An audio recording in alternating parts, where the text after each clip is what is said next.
Happy Valentine's Day to everyone. And I'm not going to be here for a long time because we have to be booed up, right? And cuddle and do everything that is about Valentine's Day to enjoy the day, right? With our loved ones. But this is something very important that I wanted to say. And of course, there are plenty of options and results from research, but these are the reasons why a lot of people don't have successful relationships. You know, a lot of people will be like, why me? Why me? Why can't I ever find somebody to love? Or why can't somebody love me? Or why do all my relationships fail? Right? I do everything. I'm the nicest person. I'm the nicest guy. I buy all the gifts for this woman or for these women. I go all out. I do whatever. Or I'm a nice girl. I serve my man. I do whatever, right? But why can't I just have a stable, normal relationship like everybody else? Now, there are, as I said, plenty of things that I could give you. But today, I just want to focus on two. Maybe I'll just add one. Let's just say two for now. And because I want you to understand what happens in your chart when these things happen, right? Because as I always say, in order for us to heal, we need to understand. We cannot heal without understanding why things are happening. Closure is the best remedy. I don't care what people say, but closure is the best remedy into moving on to another stage of healing or of being happy or of accepting our reality, right? And I really want to assure everyone, all of you love lovers who listen to my advice or my stories or my recount of things that are happening regarding relationships and astrology, I want to assure you that I have tested these things and I have checked them personally. So it's not like, I just read from a book or, a Vedic book or astrology book, and then I just come here and then I just repeat everything that I read. But I test these things before I come to you and say, actually, this is why and why and why. And this is why a lot of times I'm able to say, oh, no, this doesn't work, contrary to popular things or popular beliefs, because I would also test those popular beliefs, and if they don't work, then you guys already know by now that I do come on here and I say, oh no, this one, it really doesn't work. So be assured that what I say is well researched and tested, not just researched and read, but tested as well on real life people. And your charts as well obviously help me understand the dynamics of relationships, because I do ask you questions. Those questions that I do ask, it would be to amp my research. And of course, I always have, groups that I use in terms of offering free services, but for the return of, knowledge and obviously amping up the research for you guys. So I want to assure you that this is not just for your entertainment, but this is something that I have properly researched. And so I'm not playing with your time. I'm not wasting your time. And I definitely don't want to give you rotten knowledge, so to speak, right? Just for the sake of YouTube, right? No.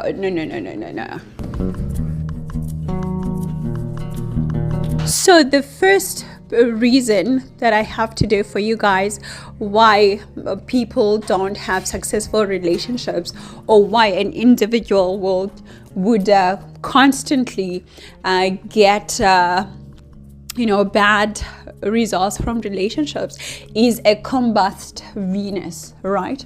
So what is a combust Venus meter? A combust Venus, it means that it is very close to the sun. It in degrees. When we talk about combustion, we're talking about it in degrees. So it could be, let's say maybe your sun is at 3 degrees, right? And your Venus is at 2 degrees, or your Venus is at 5 degrees. So that's a very close proximity, sorry, English, right? So that's a very close proximity of Sun and Venus. So what it tends to happen is that all the Venusian quality gets taken over by the Sun. So what does it relate, or how can we translate it into a relationship scenario, right? Imagine now, Sun, right, has all those bright qualities, the pride, the ego, the leadership, the bossy structure, right? Whereas Venus is all, a compassion, understanding, affection, and love itself, right? But now when it is not overshadowed, but like overtaken by the qualities of the Sun, then the partner starts to be prideful in the relationship. Instead of, trying to mend things in a diplomatic way with the partner, right? They start to say, I'm running away from my children because, they will be like wanting to join me, and oh my gosh, can't work, right? So they'll be like, oh no, we're not going to talk about this. It's either my way or the highway. If you don't want to set out, what I tell you, then this relationship is over, or I'm seeing somebody else, or whatever, right? So that Venusian diplomacy and the compassion, it gets erased type of a way, right? And now you find a partner who is always about, you do this, you do that, you do that. If you don't do this, then I do this. Then if you don't do this, we over. I get angry, right? So of course, with a personality like this, and this is from your natal chart, if with a personality like this, it is not, obviously, it's not something that you chose consciously. It's something you're born with. It means that then, you will keep repeating the same behavior in your relationships just up until when you get an awakening, right?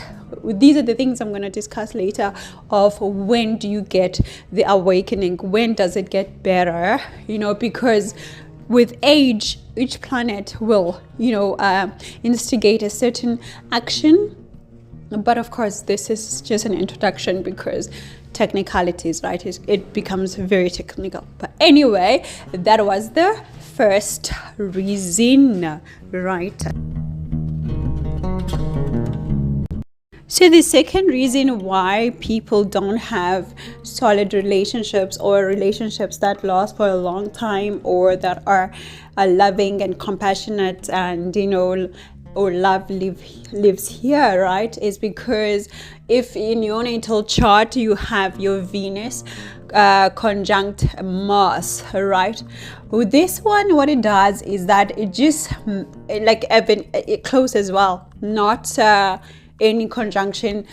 Like, it won't be as much effective if, let's say, Venus is at 1 degree and Mars is at 29 degrees. Then here it doesn't necessarily give that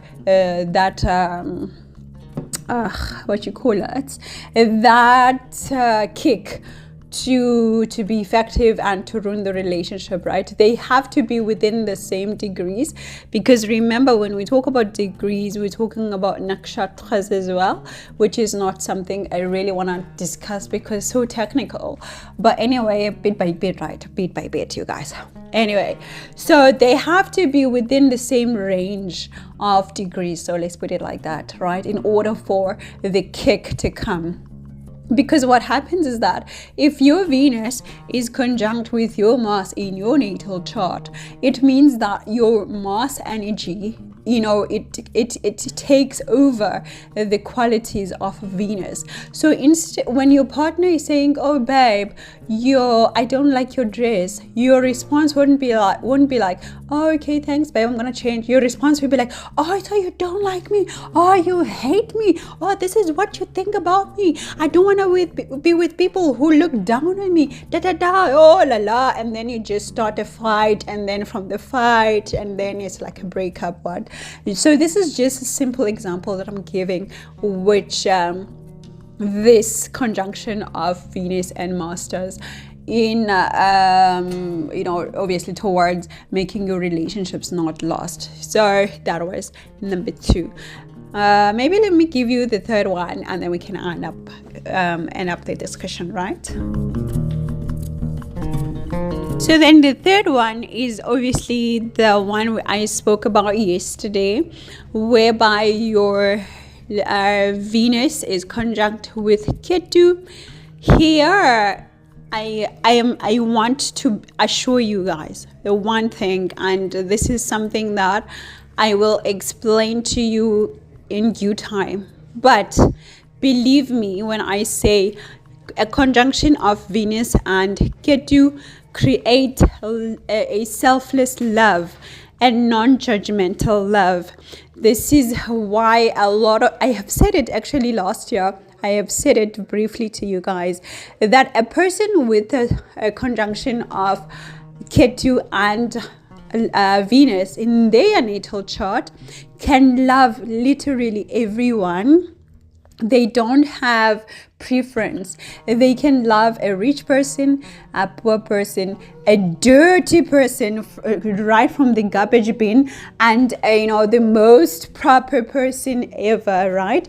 Because that's what Ketu does when it's conjunct with Venus. It doesn't have the ability to use our materialistic visualizations and desires. They just love you for who you are. So again, like I said yesterday, Ketu creates or promotes a relationship because it co-rules the 5th house of intimacy, right? I know these are like things that are new because you've been told contrary for a long time, but from my research I can assure you of these things 100%, right? But because now Ketu doesn't have this sense or this ability to judge or to sense, it just loves selflessly everyone. It also makes you have difficulties to say no to people who come to you. So you could be married, right? And then your neighbor comes and they tempt you. You won't have the ability to say no because Ketu just loves everyone, and therefore you get into agitation, and then now all of a sudden you get dumped, or they divorcing you, right? Or you could even be with somebody, but at the same time, because of whatever reason, any reason that you can think of, right? Because remember, Rahu is always active on the opposite side. So maybe there could be a materialistic promise, and then you find yourself cheating, right? Because you want to maybe obtain a certain position in your life, a certain resource, and you find yourself, just having relations with whoever is there in front of you. So this is why some relationships also don't work, and they keep not working. It's when you have this conjunction of Ketu and Venus. But I want you guys to be assured that Ketu and Venus is not the same as Ketu and Rahu, and I think it just needs a separate video of its own, and to explain why. But as you can see, just a small part, Ketu and Venus, they make you love selflessly, without judgment, without knowing, if this person is really good for me or I'm really good for them. For you, it doesn't click in your mind. There's no physical judgment of anything or visual judgment of anything. It's just a perception of love that arrives, and then you go say, oh, okay, cool, let's go. And then it doesn't matter any gender as well, because I have seen many bisexual people with a conjunction of Venus and Ketu.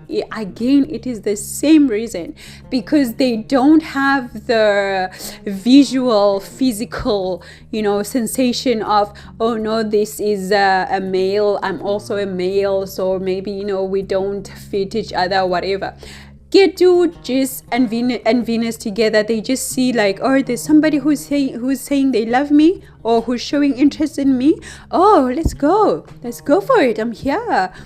Am I married? Am I not married? It doesn't matter. There's somebody who wants love. I'm here to love selflessly, without judgment. Dirty, clean, rich, poor, fat, big, small, thin, doesn't matter. Indian, Muslim, Kokoya, African, Egyptian, all of you are welcome to this body, right? This is how the Venus and Ketu operates. And of course, if you're operating like that, then your partner is going to say ciao, because they're gonna be like, oh, you're cheating. And on the other hand, you are really like confused, like, really, what do you call this cheating? Because that Ketu doesn't give you the visual sensation of how we view things or other people view things, right? Because for it, it's just like, I'm just loving everyone, everyone wants a piece of this. Why can't everyone have a piece of this? Why should I not share what people want to be shared? I'm here for everyone, selflessly loving everyone equally, without judgment, right? So yeah, that was the last one, and I think I just spoke more than I wanted to, actually. Yeah. So anyway, as I said, bit by bit, you guys, we're gonna get to these things. I sometimes just feel like it's just a whole lot of information that I need to break down into small bits and pieces. And I'm a Gemini, so at the same time, information can be too much, but then the method to express it can be just lost. So I thank you guys for your support, and I did say that I have something very incredible for you guys that will help you in your lives, and that you will remember me by for the rest of your lives, because it will change your lives entirely, right? And of course, like everybody else, we are waiting for the right moment to release our projects due to transits. And I promise you guys, what I have researched for you will change your entire lives. And you will be better, and you will heal, and you will just have a base of what you need to do, how you need to do things, so that you don't fall into the same cycles in this lifetime. All right, thanks again, and I'll chat to you soon. For now, I must say, a bientôt, so that I can enjoy my Valentine's Day, and my children are just following me everywhere, right? And I also need to just feel my Valentine's Day. A bientôt. I'll chat to you soon.